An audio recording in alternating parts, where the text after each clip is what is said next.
2020. Remember, don't come to work sick, 2023. Here's your work issue Dayquil. Please keep being productive. We're in hell.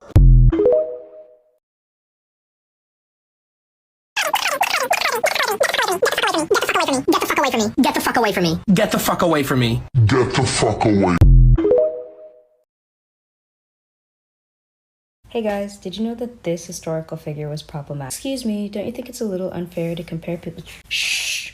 You're about to say something so stupid right now, I can feel it. I'm just saying, don't you think it's kind of wrong to compare people of the past to our current moral standard? I mean, will people in the future do that to us?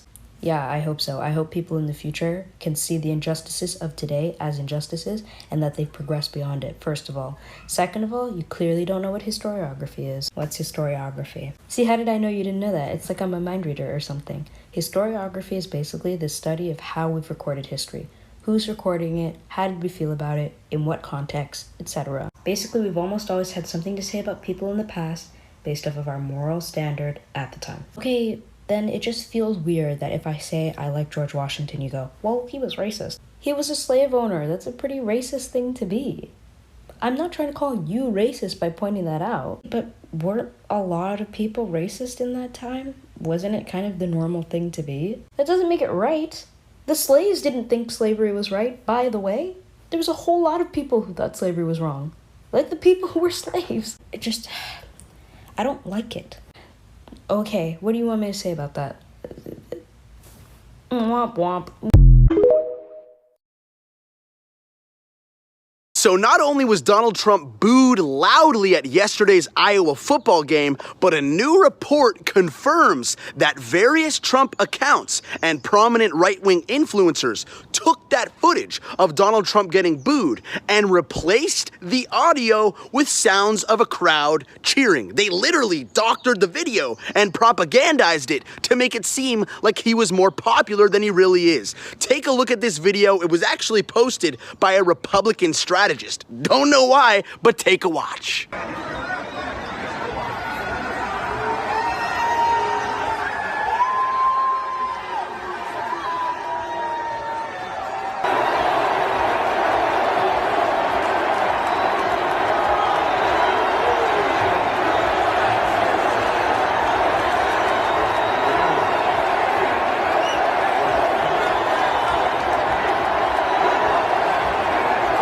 That is pathetic. My mother told me someday I will. Goo-gooby, goo-gooby, goo-gooby, goo-gooby, goo-gooby. You know, the fun thing about being in a neurodivergent relationship is my partner, Kairos, their thing right now is they keep saying the Doja Cat, like, what are those? Like, these were clothes, like that thing. And I hate it, right?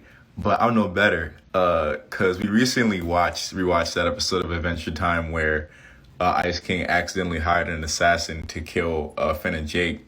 And if you remember, a specific part of that is a sound effect right now. It's a sound on TikTok. It's the boing loings. The boing loings. Someone got hit in the boing loings. The boing loings. So like when our mind just trails off, it's like I'm just boing loings, and they're just, what are those? These are clothes, and I'm boing loings. What are those? These are clothes. The boing loings. Things that people said to me as a child that stuck with me. When I started having my period, I was told that it was a sign that I was becoming a woman. Bear in mind I started my period when I was about 9, and that is a wild thing to say to a child. One of the first things I noticed was the secrecy around periods. It took me 2 or 3 months to tell anyone that I'd started my period because I was embarrassed and scared. I remember trying to open a pad as quietly as possible in the bathroom, and bringing my whole bag to the toilet because for some reason it's weird to just pull out a pad or tampon from your bag even though around half the population has periods. I've always found the period products industry strange in their marketing. How the focus is often on how well hidden they've managed to make them. Don't worry, no one will know you're on your period. Look how discreet our pads are. Menstruating is seen as shameful, embarrassing and impure in almost every culture around the world. People were more disgusted by period blood than blood-induced from violence. In some countries, it's dangerous for people in the community to find out that someone has started their period, as it's a sign that they're ready for sex and marriage. Around 500 million people around the world don't have access to basic menstrual products. And a lot of these issues come down to the stigma surrounding periods. Ending period stigma isn't possible without us talking about it openly. All the whispers around the topic only internalizes the idea that it's forbidden to speak about, but ignoring something doesn't stop it from existing. There is nothing embarrassing about having a period, so why do so many of us still feel the need to hide?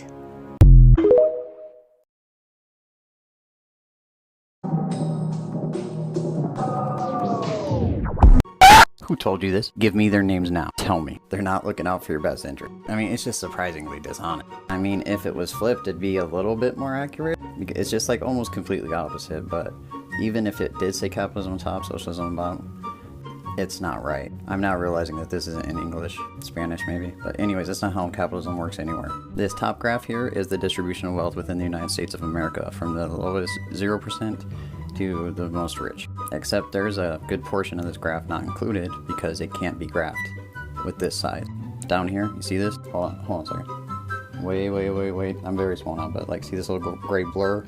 Hold on. That's as big as I can make it, but like, see that gray line right there next to the big red one?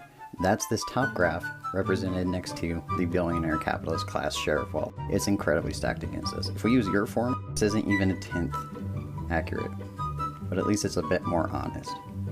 Stop licking boots, kid. Capitalism don't work. We know they were aware of trans people 4,000 years ago. Are you as sick as I am of people saying that being transgender is a new fad? Well, there's someone I'd like you to meet. This here is Enheduana. We're gonna have to work on it together, all right? Enheduana.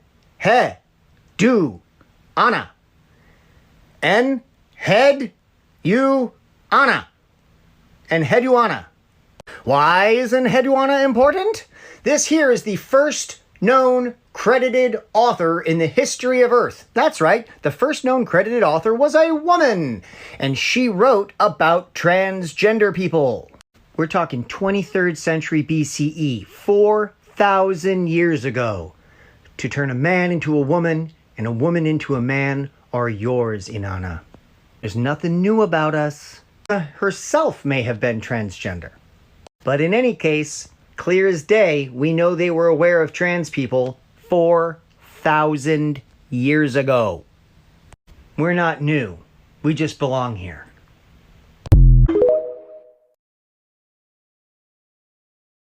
Some popular Black creators are starting to sound like Ben Shapiro, and I'm not talking about conservative ones. A popular creator just posted a video that was essentially saying, facts don't care about feelings, and that if you don't have the intellectual prowess to dissect people's argument and refute them with facts and logic, then you should just stay out of discourse. Now, I could go on about how logic and emotion are actually a false dichotomy and that they actually work together in order for us to form opinions about the world and make coherent arguments. But instead, I want to talk about where this person's rhetoric might actually be coming from. The talented 10th of W.E.B. Du Bois, a concept that he created to uplift the Black community and combat oppression. According to Du Bois, he thought that we needed a 10th of the Black population to be so well educated that they could engage in political discourse in a way that would push us forward as a community and lead us towards better ideals. While this may sound good in theory, in reality, it's just respectability politics. While no one can deny that Du Bois was one of the most influential Black philosophers of all time, he missed with a lot of things, and I think it's time that we acknowledge that. The Black population doesn't need an intellectual elite group of people to move the culture forward or anything like that. The political discourse that we are all engaged with is involved with our experiences and our lives. So we all have the authority to speak on issues that affect us. And it's important to note that many Black intellectuals are speaking from a place of extreme privilege, and their class interests may not always be aligned with ours.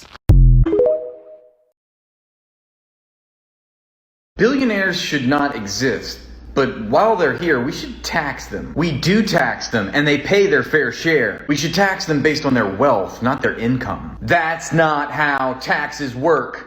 The IRS taxes people's income, and according to the IRS, the rich pay their fair share. So we're good. That is silly. The rich don't have jobs. The rich don't take an earned income. The rich live off their wealth in the form of stocks and bonds. You can't tax unrealized gains, but the rich can use their unrealized gains in very realized ways. You do realize that the rich don't live by the same rules, right?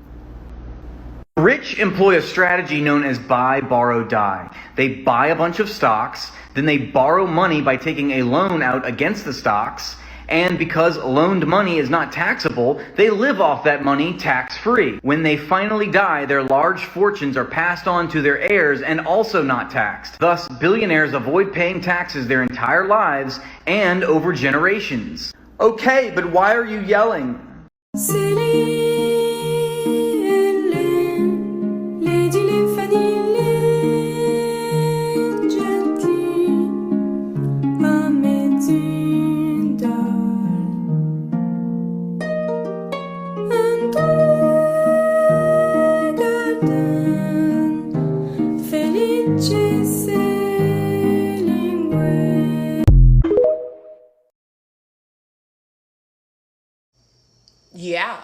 Yeah, I'm sure that there are lots of perspectives and points that we can draw from, right? And I think with that, what you're saying to the overall point makes sense in the grand scheme of things. But, you know, we're talking about it as everyone. I'm sure that not everyone can really partake in that reality. Not everyone can see that perspective only because of how big the world is. Right. So I think that we're going to, take this time also to, recognize that all of us, we're all from different places and we all have different backgrounds that allow us to be the person that we are today or stop us from being the person that we need to be today.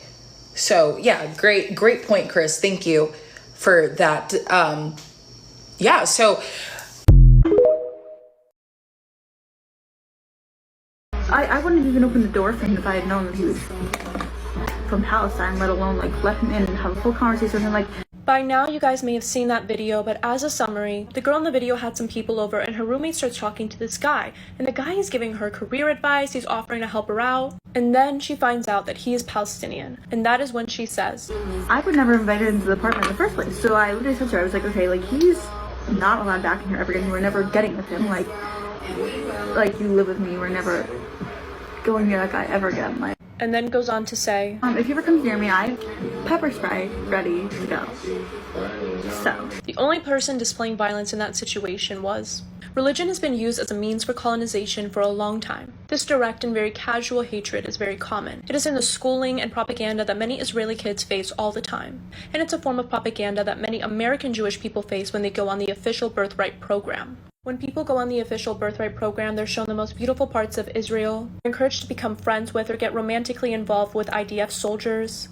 That is very much on purpose because then the fear of Palestinians can be pushed, which then pushes the amount of funding that Israel keeps asking for. Now, I don't know this girl, but this type of fear propaganda is something I've seen very commonly. She is using the unjustified fear of Palestinians to propose violence, which is something the Israeli government has done. I'm very interested to hear what her university has to say about her violent words. It's important to note that her views are not the views of every Jewish American. There has been tremendous support from Jewish Americans online and in person. It's still important to point out this violent propaganda behavior. So I recently discovered that I'm audisexual and I feel like I just need to share this with everyone. So I was at a music festival and I met these two girls, and as you do, being neurodivergent, I started info dumping and trauma dumping about my entire life story. So I was explaining to them that I had been single for quite a few months now, and normally when I'm single, I am a filthy slut, I am a semen demon, I am a cum dumpster. And since my breakup, I had been none of those, which is very odd. And to stack on top of that, during my, nearly 6-year relationship with a man, I had discovered that I was queer. Apparently, fucking girls is gay. I had also explained that I was starting to consider that I might be demisexual, that I might be on the A spectrum, because the thought of being sexual with somebody, unsubscribe. And to stack on top of that, I had been losing so much weight because I wasn't able to feed myself. My sensory issues, absolutely not. Every time I thought about eating, I was like, so I lost like 40 pounds in like 10 weeks. One of the women stops me and says, I'm actually a sexual health educator for autistics. And have you ever heard of the term autisexual? No ma'am, I have not. Please share. And so she explained to me that autisexual is the inability to separate your autism from your sexuality. Bitch. So now to think back to all the times where I was a semen demon, I was a cum dumpster, I was literally grabbing men out of the bushes because it was after fucking 2 a.m. and the clubs were closed and I was like, who am I gonna fuck? So I grabbed a man out of the bushes beside McDonald's and I was like, I'm taking you home. Would I say that was my rock bottom? No, but that's an example of the lengths I was willing to go. At that time, I was undiagnosed ADHD, undiagnosed BPD, undiagnosed autism, you name it. I was feral. I was binging drugs. I was binging alcohol. I was recklessly spending. I was engaging in reckless sexual behavior. I was moving across the country for no fucking reason. And now looking at my life here, I am medicated, I'm diagnosed, I've done therapy, I'm doing the work, and I'm in a sensory averse phase. I'm not able to feed myself because of the autism. And so she asked me, what's the reason that you're not being sexual with somebody? And I thought about it for a second. I was like, I don't want to swap spit with somebody. I don't want to scoop cum out of my body. I don't want to get goop everywhere. Oh my God, it's a sensory thing. So now here I am spreading the word, spreading the gospel, because that completely revolutionized the way that I identified with my sexual identity. And I feel like every time I talk to a neurodivergent friend, they have a full epiphany. So hopefully this helps. Hello, Mrs. Smite. This is Mora Chaya from Har HaShalom School. Oh, Smith. Sorry, those ethnic names are just so hard to pronounce. So I got your message that you have some concerns about this year's academic calendar. Yes, the all-school winter play day is scheduled for the 13th of Tevet this year. What? What do you mean it's Christmas then? You spoke to us about Christmas last year. It was on Rosh Chodesh Tevet, and as you will notice, we have purposely scheduled no school events for Rosh Chodesh Tevet this year. Well, Mrs. Smite, I do understand your concerns, but we do have to think of the whole student body and not just a few students from minority families. As you'll notice, we were very careful not to schedule anything for Rosh Chodesh Tevet this year because we heard your concerns last year, and frankly, the way Christian holidays move around, I don't know how you expected us to know that it was going to be on the 13th of Tevet this year. Well, I mean, I suppose it's up to you, but if you take your child out of school that day, they are going to miss winter play day, and I mean, that's a really important social day for the kids, and I suppose that's a choice you can make, but we just chose a second day that works really well for everyone, and I'm sorry if that's not going to work for you. Can't you just celebrate Christmas on the first day prior or after school that day? Okay, well, I mean, it's up to you, but if you want to deprive your child of this opportunity, then there's nothing I can do to stop you from removing her from school on that day. I'm telling you, some people just should not have kids.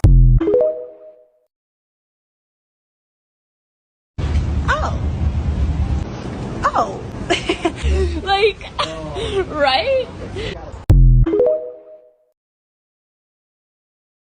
Hey, can I talk to you for a sec? I feel like I've noticed that lately you've been leaving your dishes in the sink. Would you mind putting those in the dishwasher for me? You know what? You're right. I'm sorry. Listen, I really don't want to fight. Wait, what? No, you're absolutely right. I've been forgetting to go back and finish that. That was wrong. You don't deserve for that responsibility to be all on you. You're not going to tell me how stupid this is? What? Why would I tell you how? I don't know. I just thought that's what's supposed to happen. I tell you my feelings, you shut down or explode, and then tell me nothing you do is ever good enough. No. I mean, I'm glad you can tell me things that bother you. You are? Of course. Why? Because I love you, and I trust you, and I don't want you feeling neglected. I mean, you weren't being disrespectful, you were just being honest about your expectations and needs to feel valued and connected in this relationship. I mean, if I had a concern or a complaint, isn't that how you would respond to me? Well, yeah. Well, then don't you deserve the same respect and consideration that you give? Yes. Great. Well, consider it done. I'll make a reminder on my phone just to make sure I don't forget. Thank you. So we're good? Is there anything else that you want to talk about? No? Yeah, we're good. Is this how this is supposed to go? Because this is way better.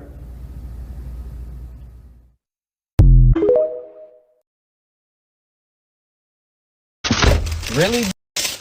Really? Really? A no contact order? This man is upset that a restraining order has been placed on him for catcalling a woman. All I said was, you fine. I'll get you pregnant. Now I can't come within 100 feet of you. Good. This should happen more often. You done went down here and told these folks at the police station you feel like your physical, mental, and financial well-being was being threatened. Catcalling is harassment, and why it's not treated more seriously, I will never understand. I did not threaten you. Some bullshit, man. Who raised these bitches? The disrespect that strange men have towards women has got to stop. So if we start telling them to stay away and put it on their record, maybe, I don't know, maybe this will help a little bit. All I said was, you fine. I'll get you pregnant. Black characters where I hate how they were made, portrayed, or drawn. And unfortunately, this is gonna mainly be for animes. Because boy, anime has come from a long way from the 90s. And let me show you how bad it used to be. I present to you Mr. Popo. Now, Mr. Popo is black as night. And his pink lips. I don't know, when I look at him, for me, it's like I would be standing like this. This right here is what I think of when I look at Mr. Popo. Is it an accurate representation of black people? Hell the hell not. I guess some are like not as bad as others. We have the same lips of, what is this? What is this? Again. However, there are black characters that I literally wish I could date in real life because it's so well drawn in anime. Black characters, I love how they were portrayed, drawn, or acted in. Yo, for this series, there's some of those characters between you and me, if they existed in real life. First one is Nehru in the Wonder Egg Priority. I love how she's portrayed. I just love it. Beautifully drawn black character. She's a genius. She's the genius amongst in the group, but she's also the one who has suffered the most. And it's very interesting to see how she kind of like evolves throughout the anime because she's gone through so much. People on Google is Wonder Egg Priority crit friendly. No, it isn't. Do not watch this anime if you are a kid. It will break your heart. This type of anime is like the type of anime that you see and you're like, oh my god, it's gonna be so sweet, it's gonna be so cute and so cozy, but it isn't. It isn't. Second is Carol and Tuesday. Carol is literally, I just love her. I just love her vibe. She feels like it's that type of friend who's going to help you up and encourage you when you want to give up on your dreams. And Carol and Tuesday is such a feel-good anime. The trans representation that we have in the anime is a little bit questionable. Now, this one is a little bit questionable, right? Is Boondocks an anime? Is Boondocks an anime? Like, because I'm so confused. Cause, like, I'm not confused, but I've had this debate with so many people. And I feel like that's a whole other video. That's a whole other video. We have to present, elements that we think it's an anime and elements that we don't think it's an anime. Anyway, tell me your thoughts below. Afro Samurai is definitely an anime. And I love the representation in Afro Samurai. Like, he's well drawn, he's giving, he's, you know, like, the whole thing is amazing. Oh my god. But you know an anime that does black characters justice so well. Hey, I'm getting ripped tonight. R.I.P. that killer, West Side killer. Excuse me. Have you been paying attention for the last hour? No, you've been drawing. Drawing cannot help you pay attention. If you were paying attention, you would be making eye contact with me right now. Can you please stop bouncing your leg? It helps you focus. Well, it's not helping me focus, and I have the most important job in the classroom. This is the 5th time you've asked me a question in the past half hour. This lesson is not very challenging. You are clearly looking for attention. I'm not taking any more questions from you for the rest of the day. I graded your essay, and it is very deserving of an A+, but I'm going to have to fail you. I can tell you plagiarized. Because you got to choose the topic of the essay, it was something you were passionate about, and you had an easier time doing the assignment? No, that is not a valid excuse. No matter what the topic is, your dedication to school should be the same, and it should be strong and this level of quality. Some kids were bullying you at lunch today? Is it the same group of kids I had to talk to before? I talked to them, and they said they were just trying to make friends with you. I think it's time you reached out and gave people a chance. Do you need to use the bathroom? You want a break because the lights in the classroom are bothering you? Well, I'm sorry I can't turn off the lights so you can't see your work anymore. I'm sick of excuses. Go sit back down.